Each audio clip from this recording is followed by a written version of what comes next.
الرحمن الرحیم۔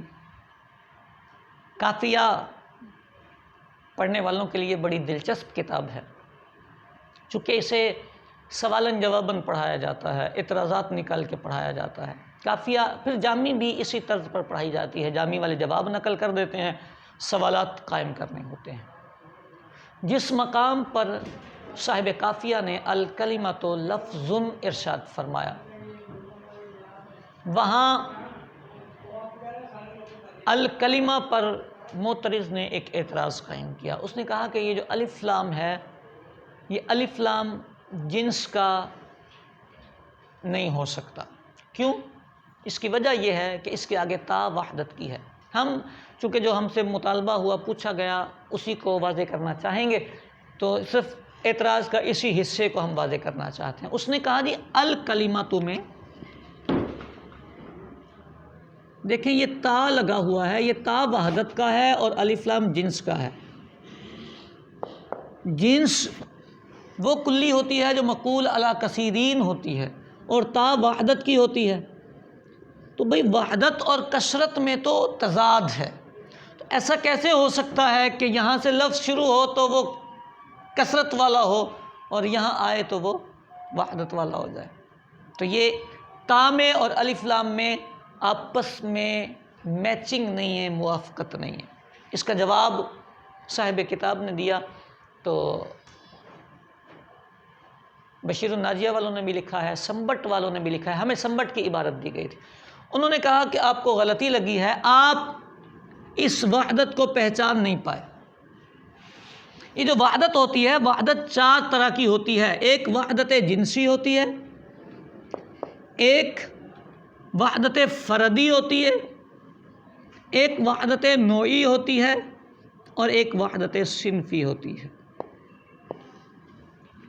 چار وحدتیں ہوتی ہیں۔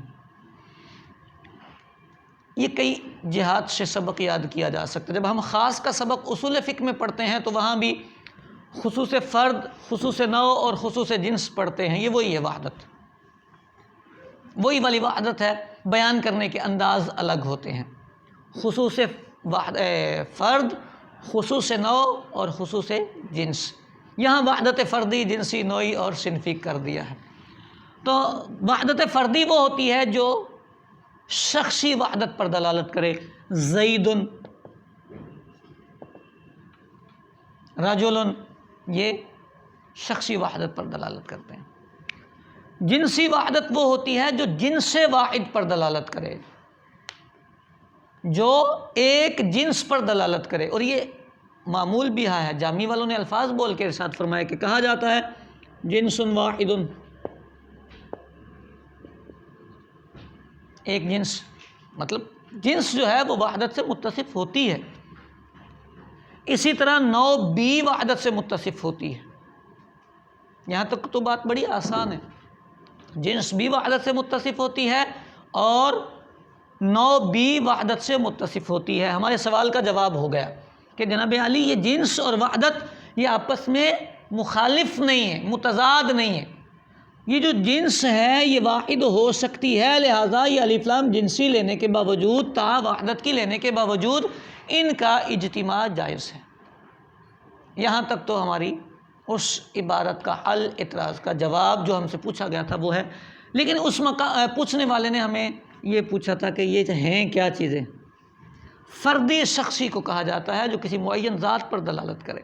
جنسی وہی کلی مقول علی کثیرین مختلفین بالحقائق، جنس جو کثیر مختلف بالحقائق افراد پر بولی جائے اسے جنس کہا جاتا ہے۔ جو کثیر مختلف الحقائق افراد، متفق الحقائق افراد پر بولی جائے اسے نوع کہا جاتا ہے۔ ٹھیک ہے، صنف کیا ہوتا ہے؟ اگر مختلف بالحقائق افراد کا اعتبار کیا جائے حقیقت کو پیش نظر رکھتے ہوئے تو یہ نوع کہلاتی ہے، یہ ذات کو پیش نظر رکھتے ہوئے۔ مختلف بالحقائق افراد بالذاتیات، بالذات، تو یہ نوع بنتی ہے۔ اور اگر بالارضیات مختلف الحقائق ہو تو اس کو صنف کہا جاتا ہے۔ یعنی سادہ لفظوں میں یوں کہہ لیں کہ نوع اور صنف ایک ہی طرح کی چیز ہوتی ہیں، تھوڑا سا فرق ہوتا ہے، اس میں ذاتیات کا اعتبار ہوتا ہے اور اس صنف میں عرضیات کا اعتبار ہوتا ہے۔ افراد مختلفہ بالعرضیات جو ہوتے ہیں انہیں اصناف کہا جاتا ہے، اور افراد مختلفہ بالحقائق جو ہوتے ہیں انہیں نوع کہا جاتا ہے۔ یہ تھوڑی سی گفتگو تھی قافیہ میں الکلمہ کے لفظ پر، وہ آپ کے گوش گزار کی ہے۔